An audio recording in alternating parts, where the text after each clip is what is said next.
Hey, this is Russell, and I work at the video store, the place that we can all go to every week when it's movie night. On days like today, our interesting customers pop in to rent something, and we go through the films that they've loved across their life.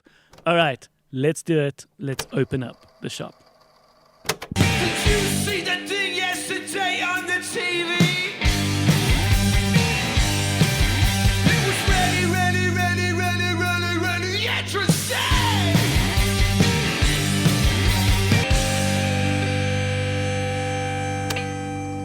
How's it?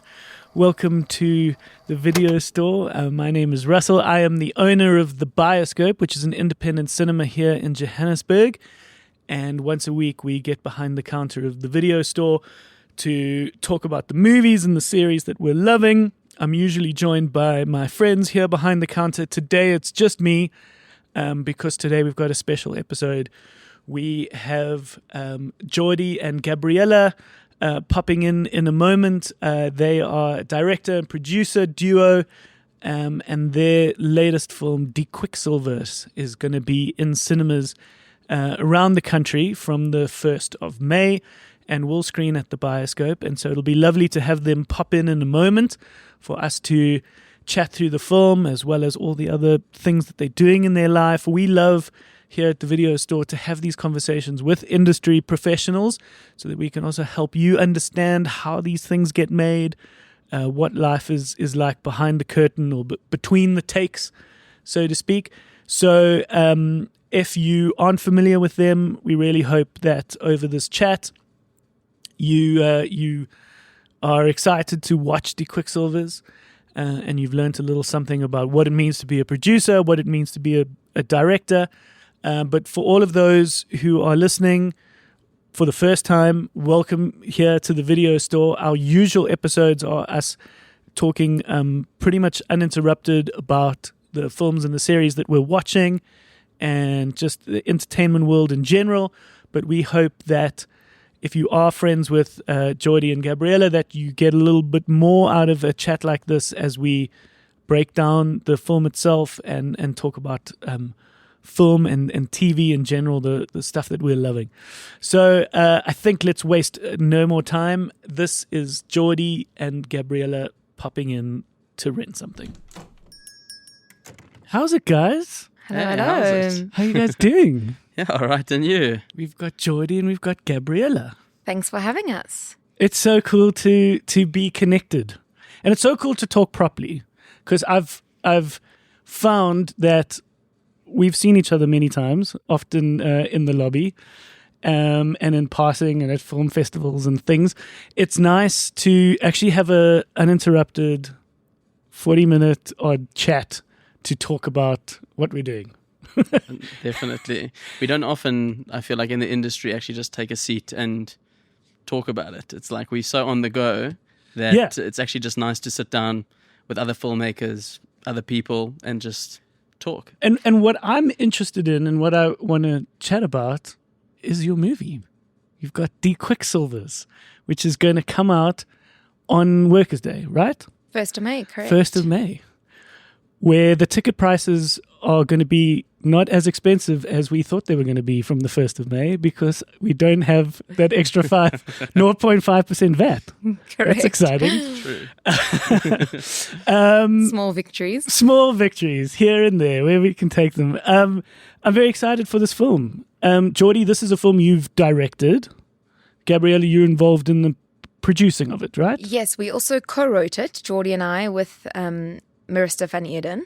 So, yeah, this is something that we've been involved together as a team for a long time.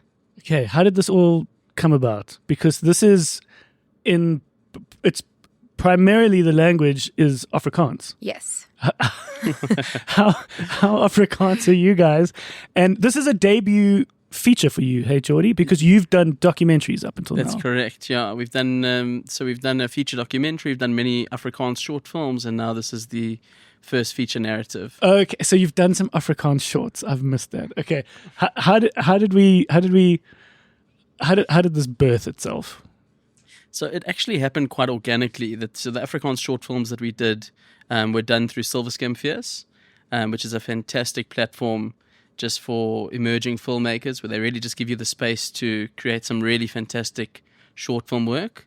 That's largely endorsed by CakeNet, hey? Completely in CakeNet, yeah. Because, it's completely their thing, because those products will then all be screened. It's their way of kind of producing content. Yeah, and it's a wonderful way also just to, often you make a project, you put it out there and you're not sure who's going to see it. But the amazing thing about this platform is that the commissioning editors and everyone at CakeNet and MultiChoice are watching the work. So it helps build those relationships, because some people have seen your work. Yeah. So that's really how this project came about, and we worked with this wonderful actress Leda Buerta, who is the star of Die Kwiksilwers. Yeah. And we worked with her on our short film, and she was just a fantastic kind of force of nature. She was the spirit. She was enthusiastic. She was on the ball, and we just kind of, after the short film, looked at each other and we were like, how can we work with this incredible veteran actress again? Yeah. And through that, we discovered the concept for Die Kwiksilwers, and we pitched it to CakeNet, and they jumped on board. Yeah, it's primarily a road trip. Correct. Film, and it's a fun comedy. Perhaps you can give what we call the back of the box, which is the description one would see on the back. How do you best explain the film?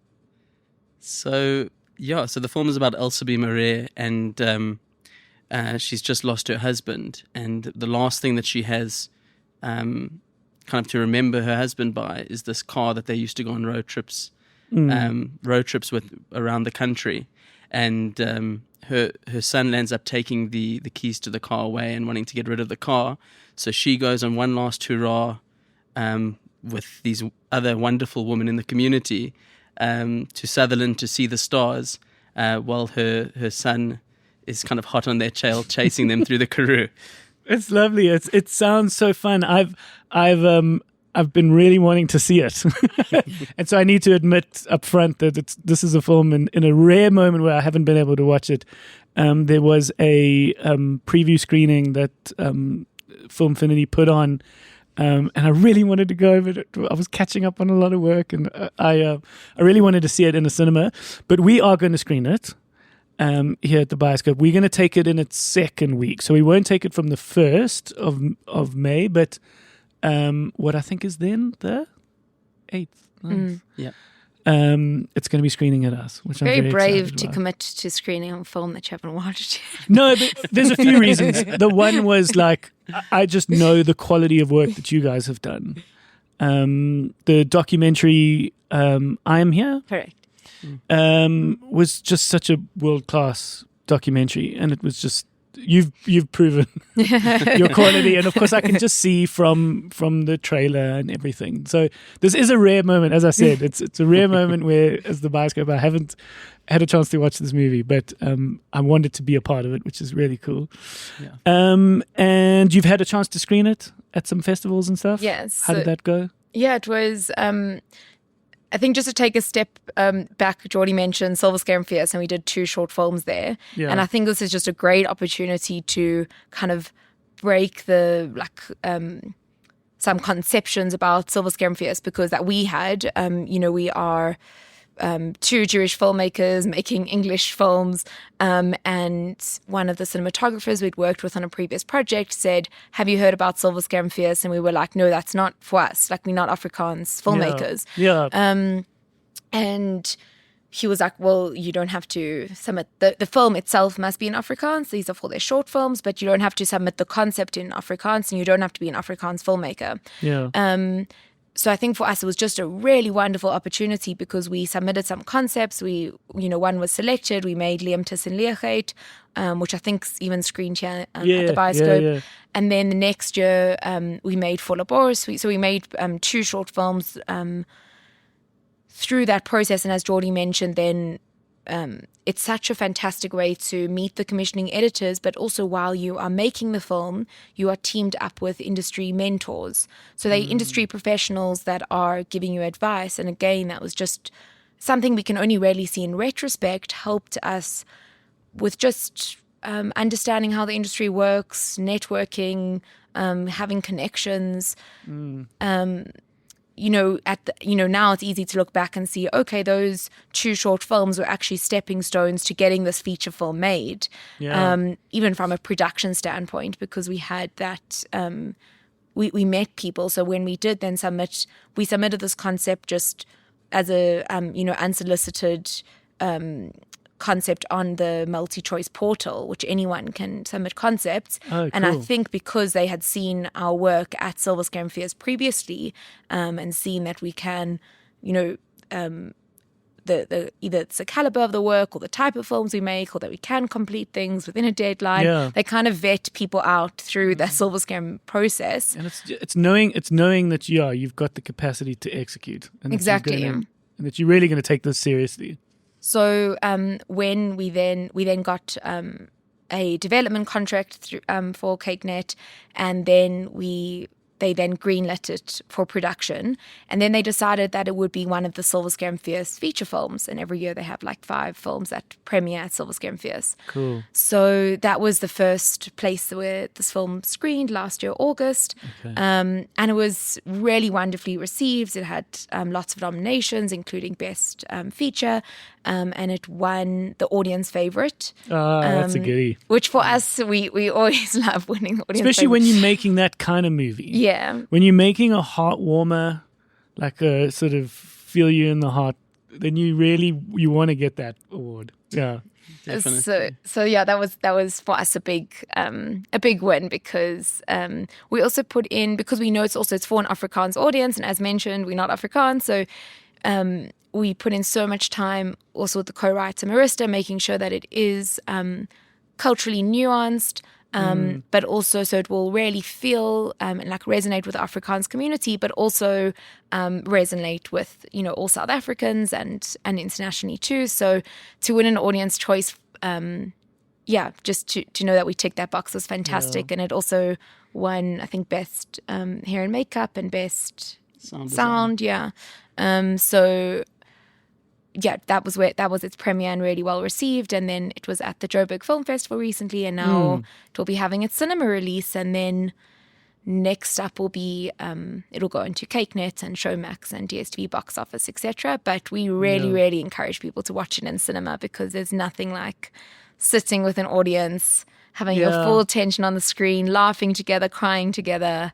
So yeah. And what's cool is we've got this one particular signature event, which I think this is a funny anecdote, called Knit in Cinema, which is a really simple concept. I've seen it happen in other cinemas around the world. I saw it on the internet and was like, oh my God, we could totally do this. Which is basically you leave the lights on over the seats so that people can knit. And we've just had such successful, really great knit in cinemas where young, old, male, female, white, black, everyone comes. It's this beautiful mix, and everybody crafts and knits. And there is this really cool event called Stoepmark, which is originating in Pretoria, which is this kind of like knitting event.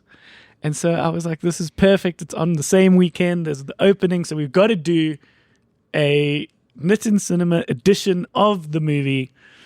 And the moment I published it, the moment I put it out, I thought, wait, hold on. If you're not Afrikaans speaking, you actually might struggle to watch this movie, because you got to both look at your knitting needles and subtitles. But I think those coming will kind of know what they're in for. Definitely. I think it's such a fantastic... And it'll still be fun in that regard. But it was just one of those funny moments where I was like, wait, hold on.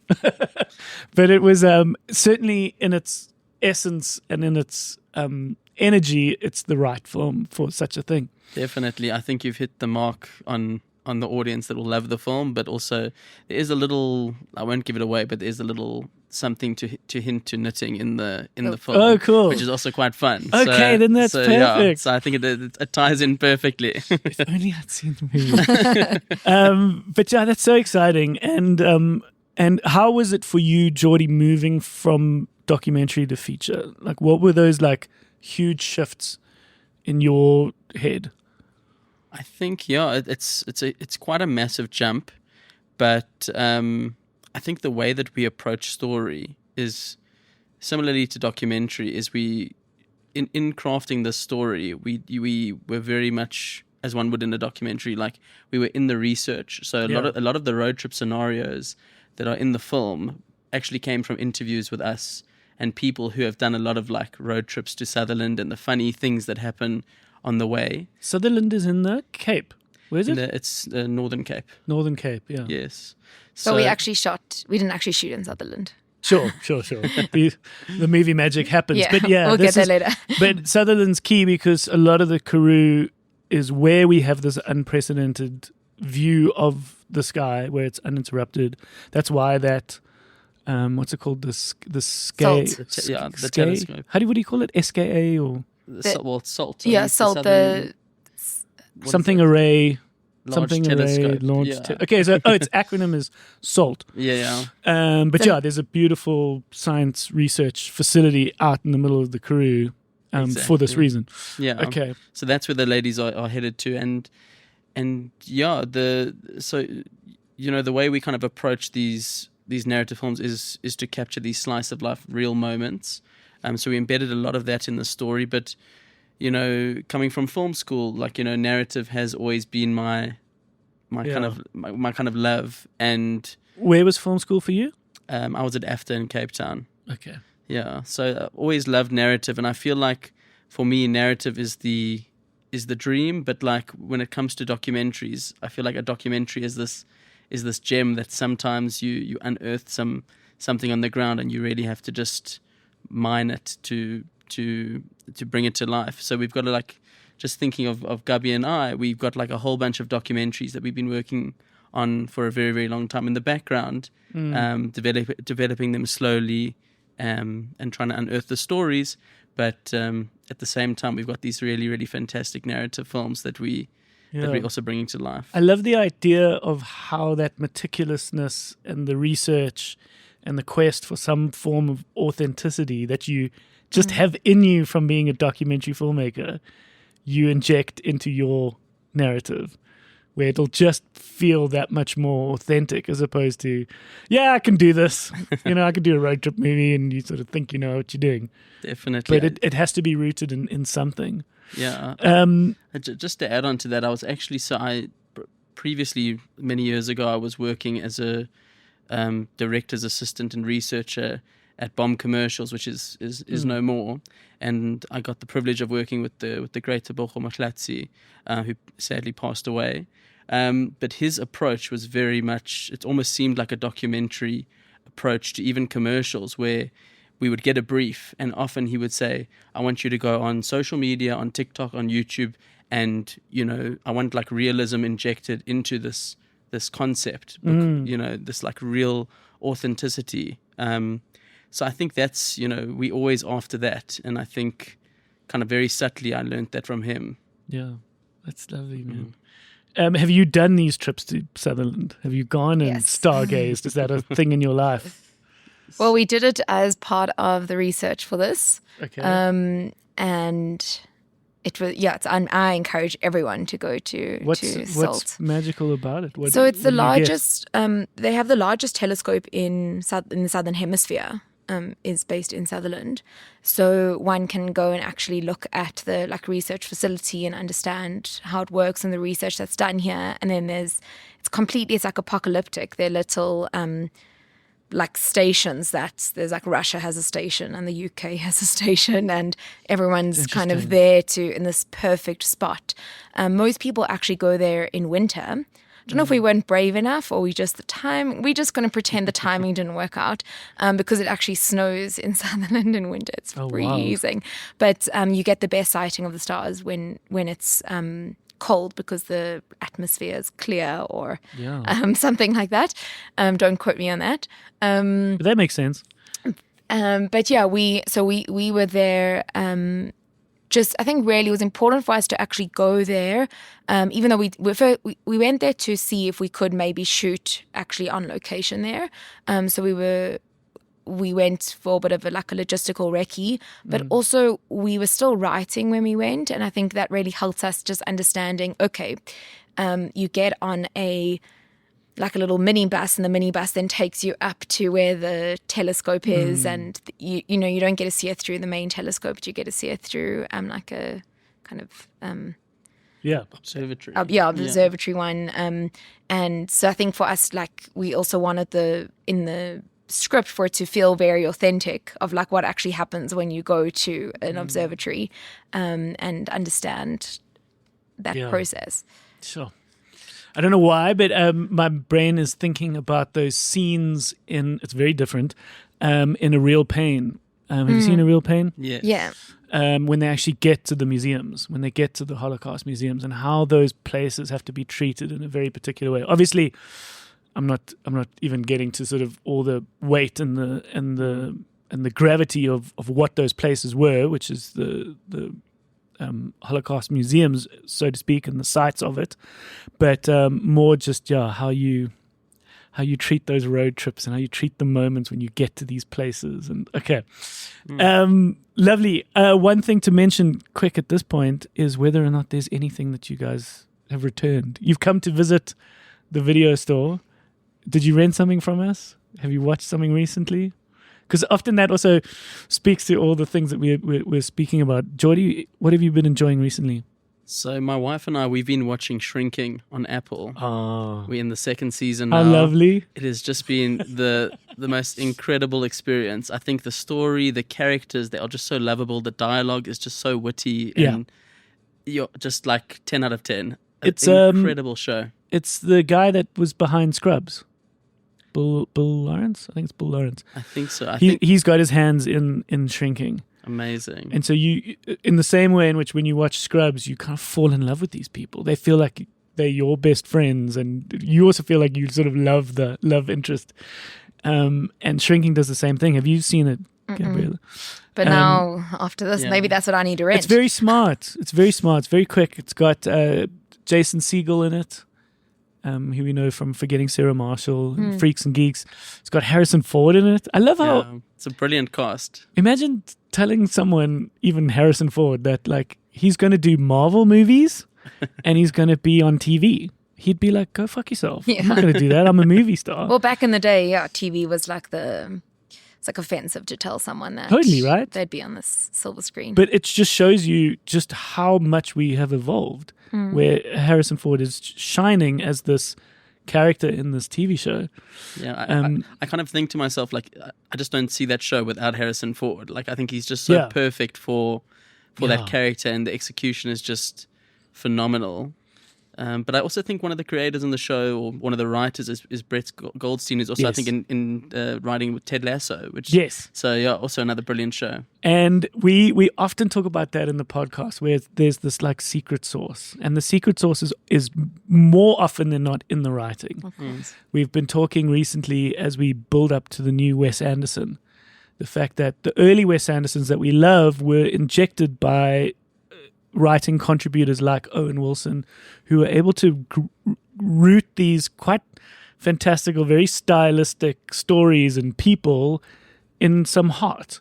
You know, as much as like The Life Aquatic is, you know, this really sort of silly old homage to early National Geographic and early ocean explorers. It's actually a story about a father and a son, and it's kind of rooted in this real special relationship, and how recently he's kind of lost a lot of that. It's all concept these days. So I'm really wishing more from the Phoenician Scheme, which is coming out at the end of May. But Brett Goldstein is one of those like secret sauce people. Phenomenal. And I also love, and I don't want to give too much away if you haven't gotten to this part yet, but he then becomes a character in Shrinking. Yes. And that was very similar to how he became his character in Ted Lasso, which is that he was just a writer, and he was like, I can do this. Like, I can be the guy. Like, I don't know whether they couldn't find someone else, but he was like, I can be Roy Kent. Yeah. Because I've kind of written myself into this. Yeah, I'm sure he puts in a good word for himself in the casting process after writing Sure, it. but it doesn't feel like it's the Forced. plan. It doesn't feel like it's the original plan, but it's like, I can do this because I can act. Definitely. And I sort of understand what we're trying to do here. No, but any TV show that has, I don't think it's the whole band, but it's effectively Death Cab for Cutie doing the theme song. you know is going to be a special movie. I mean, a special TV show. Amazing. No, I love Shrinking. It's on Apple TV Plus, Yes. and I think out of all the streamers, Apple TV Plus has got far greater stuff, kind of per head or per capita, whatever the expression is. It doesn't have a lot, but the stuff that it has is all really good, in my opinion.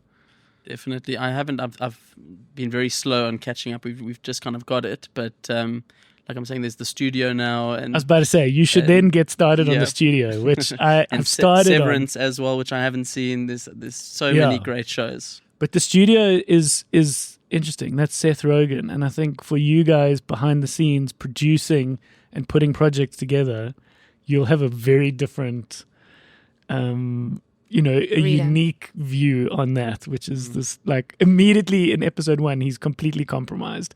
He wants to make art, but he's got the corporate interests, and he immediately has to sell his soul. It's like, it's quite heartbreaking, but it's lots of fun.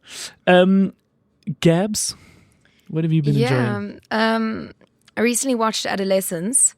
Okay. Which I think when I started watching, it was so, I think when you watch it as a filmmaker, it's difficult to not like focus on the camera and that it's all in one shot. And, straight away are thinking, how did they get the camera from that room to that room? How did they set up the lighting? How do they really get everyone to not just know their lines, but to trust the actors if they do forget their lines, how they're going to improvise? How do you do that with such a young cast? But what I was so impressed with is that very early on into watching, I actually was able to switch off my filmmaker brain, not intentionally, but I just got so lost in the story. I very rarely get emotional when I watch, especially TV, because you're holding your phone in one hand and your eye just on finished dinner. Yeah. But the last episode's brutal. Last episode I cried. Can't tell you another film I've cried. Like I don't. Yeah. I'm just not a crier in general, and especially not on TV. I don't know if it's because I recently became a parent, and then it's really a lot of that last episode, without spoiling it, is around our responsibility as parents and in raising a child, and how much is a child's personality and how much is. And what could we do? Yeah. What could we have done? And a lot of it is them going, but we were good. But we tried our best. But we were good parents. We were good, weren't we? Yeah. No. Jesus, it is heartbreaking. How old are your kids? I have one 10-month-old little girl. Okay. So maybe it's just all very fresh for me, thinking about the future. And, okay. So also then the production, this must have been all during the production of Kwiksilwers. So Jordy and I have, maybe it's just Jordy has a knack for having children while we are filming. I think we shot this film and got back, and Jordy had a baby girl. I think as we got back from 2 or 3 weeks after. 2 or 3 weeks after filming, and then delivering the film, we delivered the same week I delivered my baby. So that was also we both had baby girls within a few months of each other while filming. Man. But yeah, we were I was waddling around the Karoo quite pregnant while we were filming. Okay. And did it feel quite stressful for you, the producing of this particular film? I think we had a really good line producer. Anna Marie was our. What is a line producer? So the line producer is organizing the day-to-day logistics, making sure that everyone is booked and all the contracts are signed and that we are keeping in budget. Whereas the kind of lead producer is more contractual stuff with CakeNet, making sure that bigger picture stuff. But I really enjoy being on set and not just kind of sitting back and hearing what's happening. So and also because just the way Jordy and I work together, it was wonderful for us to be there together as a team. There were, producing this was difficult because we had quite a contained budget for a not contained film. Okay. A lot of people do like a full commission from CakeNet. It's more like a two-hander in like one or two locations, whereas we were doing this road trip. You know, we shot at Filmscape, so we were on like this volume stage for some of it. We were also cool. Yeah, we were also then obviously on location. The crew, we had some crazy situations where we got everyone like into the crew. We thought, okay, we're being very clever. We're going to have everyone staying on this farm in Willowmore that we can shoot out different locations, but visually they look different, but they're actually all on the same place, and all the crew will also stay there. So we arrive there, and the night we stay there, we get everyone to their location, to their accommodation. And when we had been there on the recce, we see, okay, these are only like a couple of kilometers away from each other, and it takes 10 minutes to get from this spot to the next spot. But now when we're actually on the farm with these heavy equipment trucks, now these dirt roads are now corrugated dirt roads because we have such heavy vehicles driving up and down. So now instead of taking 10 minutes to get from this place to another place, it takes half an hour or it takes an hour. Then we didn't have, obviously now there's like a power outage. So we're like, okay, it's fine, we have generators, but those also make noise. No, worse than that. The cell phone towers that we were, obviously relying on to speak to people are solar powered. So we're like, fantastic. Doesn't matter that there's no electricity, but the batteries from the cell phone towers were stolen. Oh God. So then it's now like 10 o'clock at night. It's dark. Everyone's hungry. We haven't sent out the call sheets. And how are we going to actually contact anyone and tell them what time to be on location the next morning? So, there were those kind of things which maybe wouldn't happen if you were just shooting in Joburg around the corner. Yeah. And there was wind and there was kudus running into vehicles, not vehicles running over kudus. It literally was stationary vehicles that we had like kudus. just going like, I don't know what it is, but I just need to run into this car. It's a bit of a Gilmore Girls moment. I don't know if that's like literally there. Yeah. So there were some crazy situations like that would only happen when you are in the middle of nowhere. So that was stressful, but we had an unbelievable cast, an unbelievable crew that just made things work. And it becomes a road trip for you. I actually think that's kind of cool. Definitely. That you actually, in your own head, are experiencing a road trip in Sutherland. So you're kind of on the same page as your characters. Yeah. I think I think it was necessary in the end because I feel like the Karoo is a character of its own. Yeah. You'll see in the film just the different landscapes and terrains, and like I remember when we were actually shooting, the actresses came up to us and they kind of came up to me and they said, like, we understand now why you schlepped us all the way here, just because like we couldn't have really done it anywhere else. So I think it was important for us to go on this little road trip. With all of its bumps and rocky things along the way. How did you find what then becomes quite a puzzle piece? I think you could maybe handle a smaller puzzle if it's a short film, but now you've got an even bigger puzzle. And what I mean by puzzle is because of these, cell phones, towers out and issues, you've got to perhaps shoot this movie in different pieces, right? And so I think for me personally, that would be one of my biggest challenges as the director, to make sure I'm actually aware of specifically how these scenes are going to tie together. Yeah. Right? Because is that a challenge to you? Where do you, what are your sort of bigger sort of things that challenge you when you're making a film? Yeah, I think the kind of puzzle for this one at least, firstly going from a short film to a feature film, it's like, it was massive. And I think, as Gab mentioned, the team, we wouldn't have been able to do it without the incredible team. But also, I like to come as prepared as possible when filming. Obviously, being a comedy, there was a lot of room for improv, especially from the actors, for certain lines of dialogue, which made it difficult in the edit because then you're kind of sitting there like, ooh, June van Merch is just throwing out amazing lines of dialogue. Which one are we going to pick?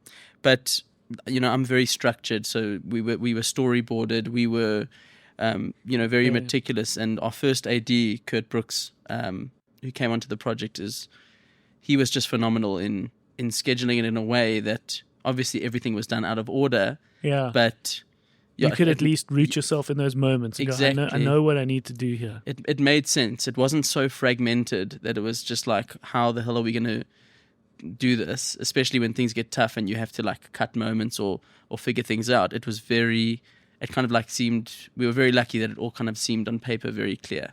Yeah. I think what also helped us is bringing back some PTSD moments is one of the scenes in the Karoo, our actress June van Merch was shooting something else and she had to actually fly back for like a night and then come back the next day or something. And because literally when we had driven the road before on the recce, took like an hour to get to the airport and then the roads were worse and she needed to like wrap an hour earlier and she was in every scene that day.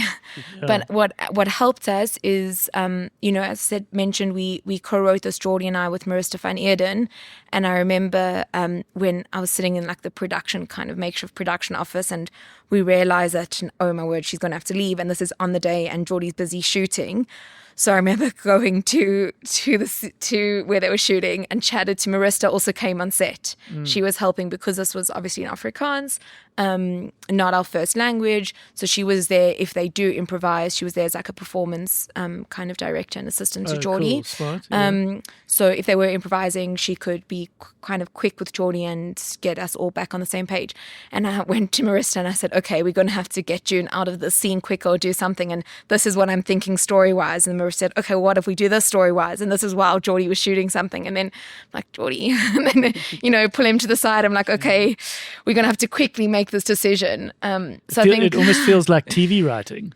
Yeah. It feels like something that the TV crew would do. You especially in those studio setups, you famously see those read-throughs of like those episodes of Friends, and then they hear, do people laugh? No, they don't laugh, and then they all huddle together and change it. And so not ideal. And I think it's you never want to be in that situation where you're like having to cut stuff because of a production or like a logistical something going wrong. But I think what was just really wonderful is that to have a team that you trust, and as from a production point, when I say to Jordy like, she has to leave at this time, he knows we've done everything possible to make sure that there's a trust, because it's very easy to for one to just lose their temper in that moment, or for one to be like, well, I want to shoot the scene the way that we planned it. So I think you can't be it's an amazing rapport. That must be the other huge challenge of a director,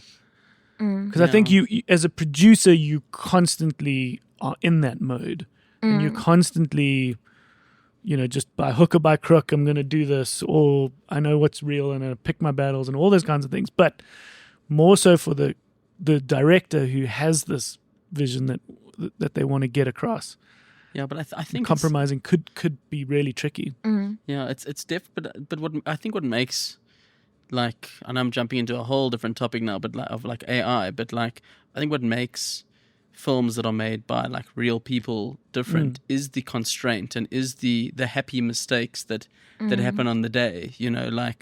Like there are a few of those moments that happen on this film where it's just like, wow, if we had done it any different, like I don't know how the scene would have worked. And if everything was just perfect, it would be a very, very different film. But like, because the sun set, we were running out of time for the day and the sun was setting, we had to shoot it in this particular light, which we hadn't planned for, but it looks the way it does, and it's beautiful because it was shot in that light, so the constraints often make it what it is. There was a lovely sports quote, which was the harder I work, the luckier I get.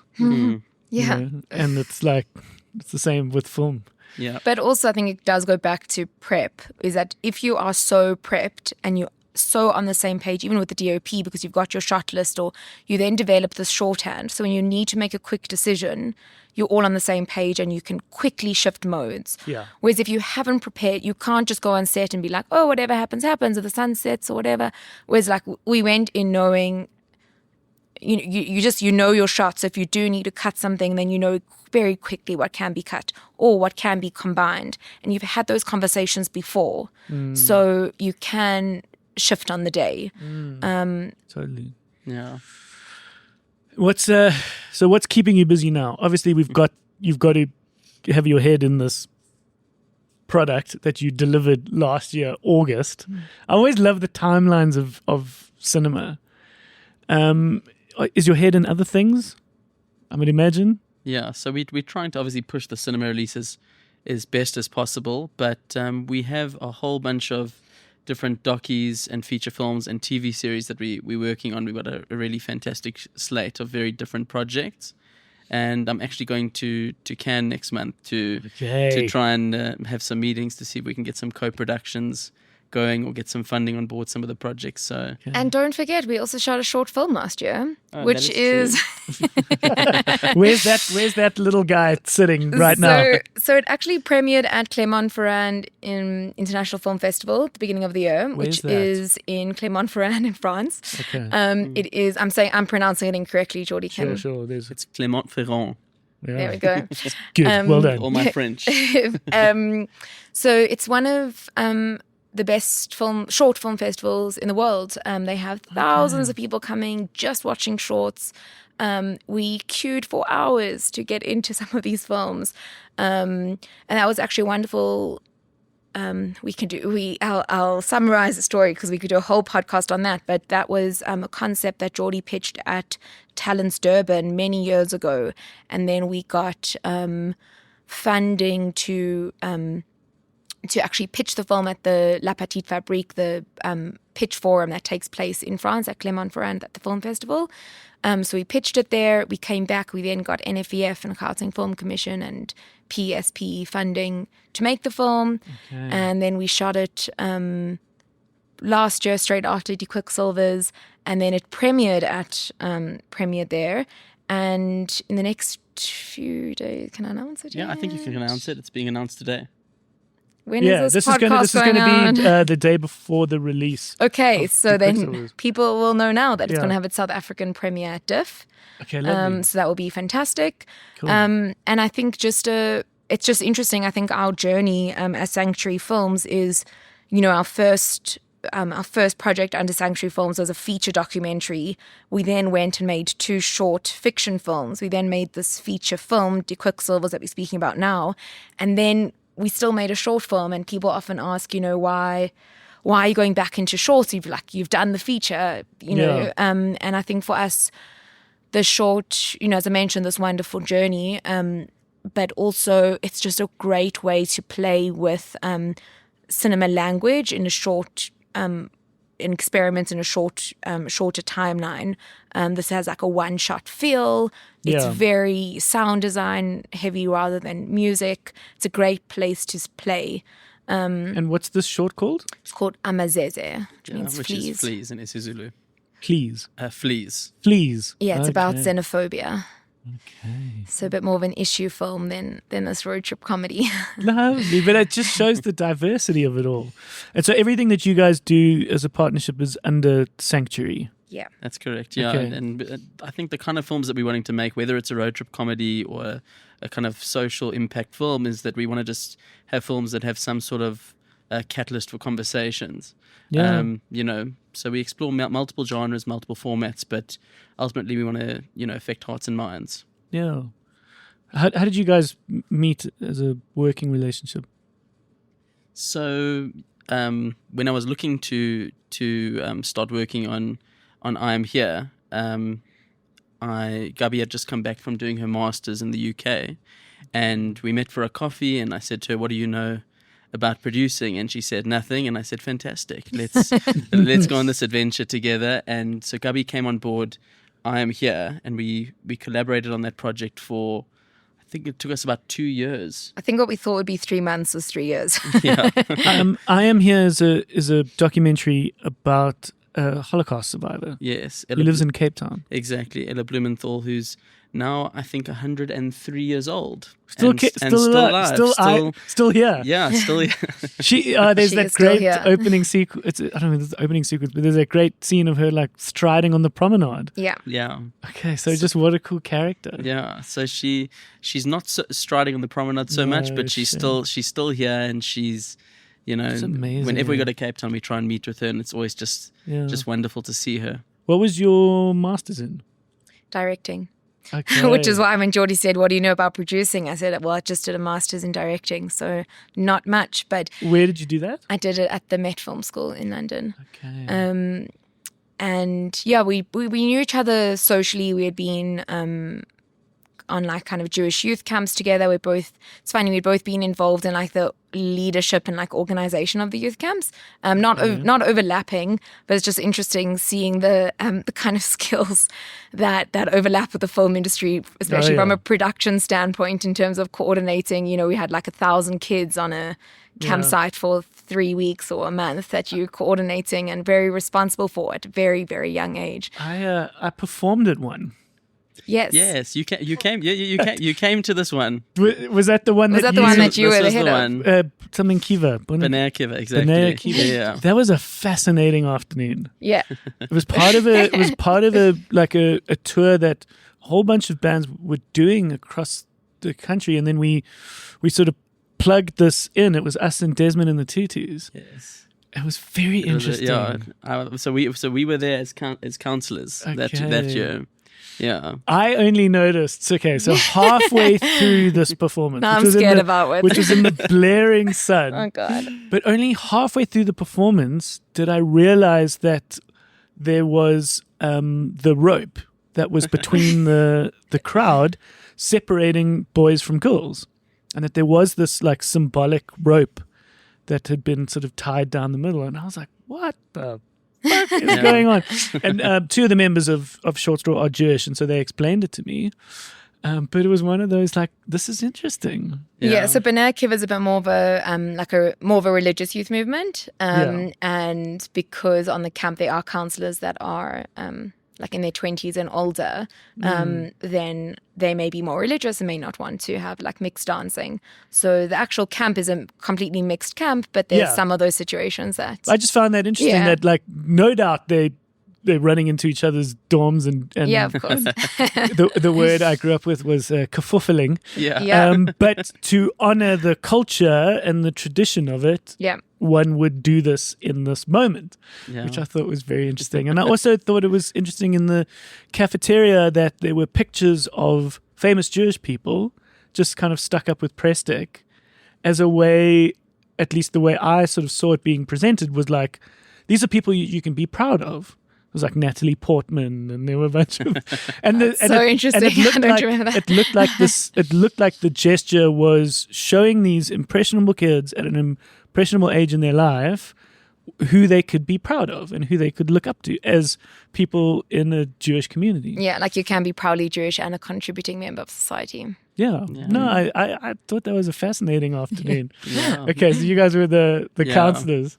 Yeah, and we attended it in our youth as well. Like that's when we think of December, it was always like 3 weeks in Mossel Bay. In a tent. That's right, it was in Mossel Bay. That's where it was. We played the Puma Happy Holiday Summer Tour, which stopped in Mossel Bay, and then someone was like, we can also have you at the school camp. And we were like, cool. Okay, lovely. Okay, and then, so you've made this other short film, which will now get rolled out in diff. Are we journeying into something new in the production-wise? Are we about to? So not officially. Last year we were filming a lot. We also shot a commercial. So we did like a feature, short and commercial all last year.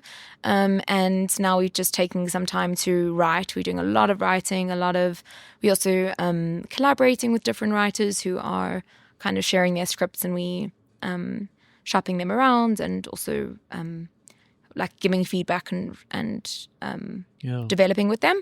So we really are taking time to be quite intentional with what our next steps are. As Jordy said, we love, we're not genre bound, and we also really loved our experience of making a documentary. So we're always juggling multiple projects. Yeah. Can something like the commercial help float the writing time? Yeah, definitely. Okay. We wouldn't because I think the industry just, for multiple reasons right now, is in a really tricky place. And I think if we hadn't done this commercial last year, I think we would not be as relaxed as we are right now when it comes to the writing and like very slow development of projects, which I think is always great, because if you're rushing, I feel like when you try and rush to get projects done, the end product is never really the same. So at least we're not under duress now, and we're still trying to get some projects going in a nice, slow, calm manner. We have 3 more days until we living in a tent. No, those are always the constraints of being a creative entrepreneur. Yeah. Let's try find you something to rent. Have you seen Sinners yet?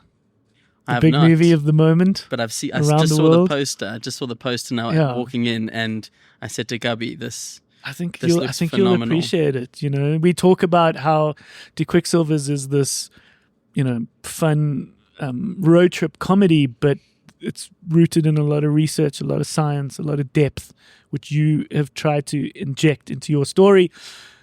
This has got more to it.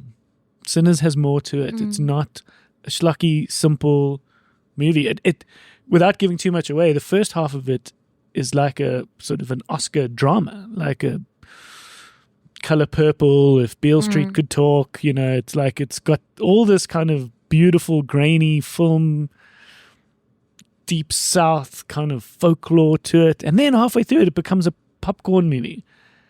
Amazing. While keeping its integrity, but it turns into a horror movie, like a thriller, like a vampire in every shape and form movie.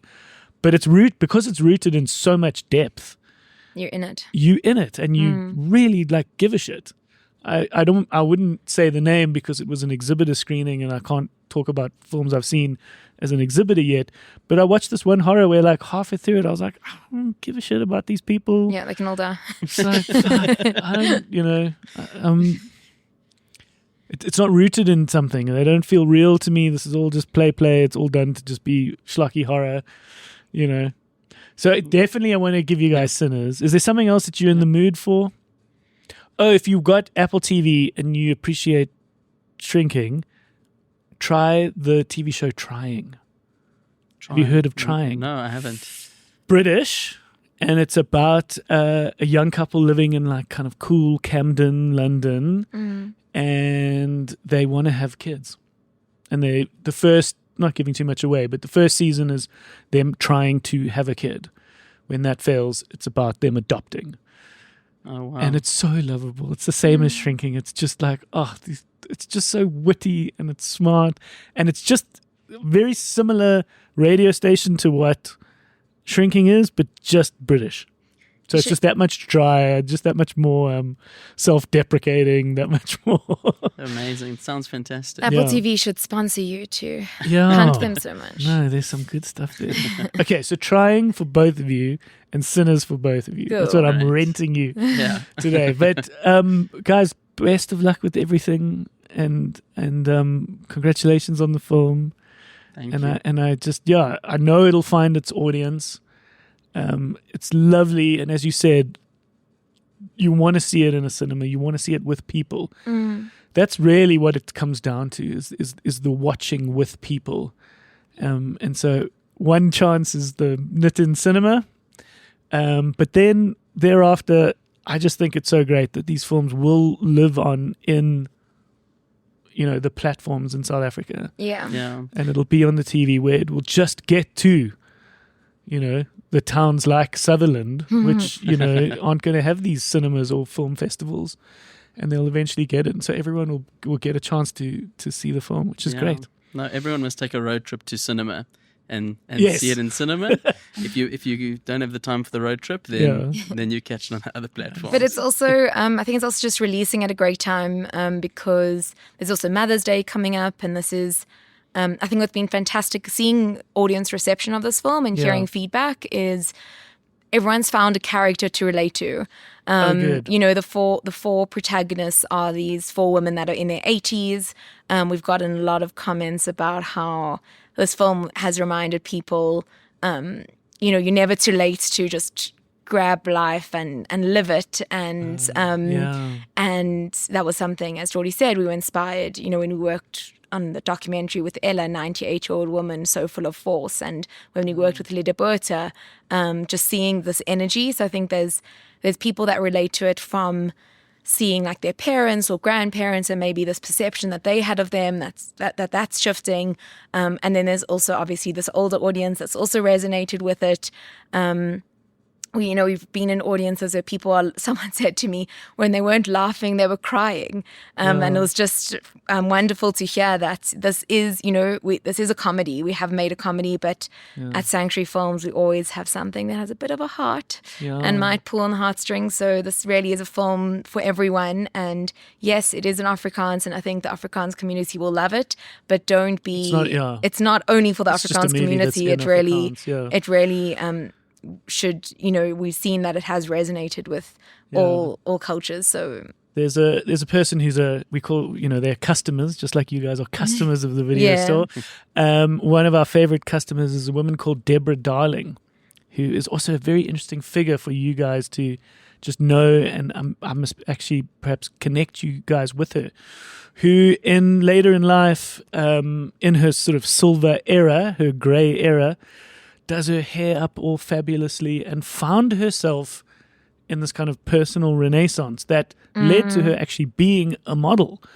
And she's an influencer in the best, truest, most genuine sense of the term, and has just advocated for the fact that life doesn't stop. You haven't become this invisible, women often speak of that, happening at a certain point in their life where they become a bit grey, literally and figuratively, and sort of are lost in society, where she can stand out, and your characters also have this kind of Deborah Darling sensibility to them, which is very cool. The one thing I also want to say, another film that you guys can rent if you haven't seen it, is The Unlikely Pilgrimage of Harold Fry. Have you heard about this movie? No, I haven't even heard Smaller, of it. cute little indie film. It's based on a book. Yes, yeah. Which is also like it's a road trip in some sense, but he's walking. This man makes this pilgrimage. He needs to get to someone. I don't want to give too much away and get into it now, but it's beautiful and heartwarming. And it's also just like life is now. It's about living. It's about I need to get there. I need to do this. I need to prove this to myself. It's a delightful movie. It's really one of the good little gems that are hiding in amongst all these other movies. Thank you, guys. No, Thank you. Thank you for your time. Thanks and for it was so having lovely us. to chat properly. And enjoy the film. Yeah, thank you. No, very looking forward to screening it here. And just, it's must be a lovely feeling to just know that it's released, right? It's sort of out of your hands and it's just into the world for them to do what they want with it. No, definitely. So lovely. All the best with all of that. And we hope to see you soon. Thank you. Okay. Bye-bye. Cheers.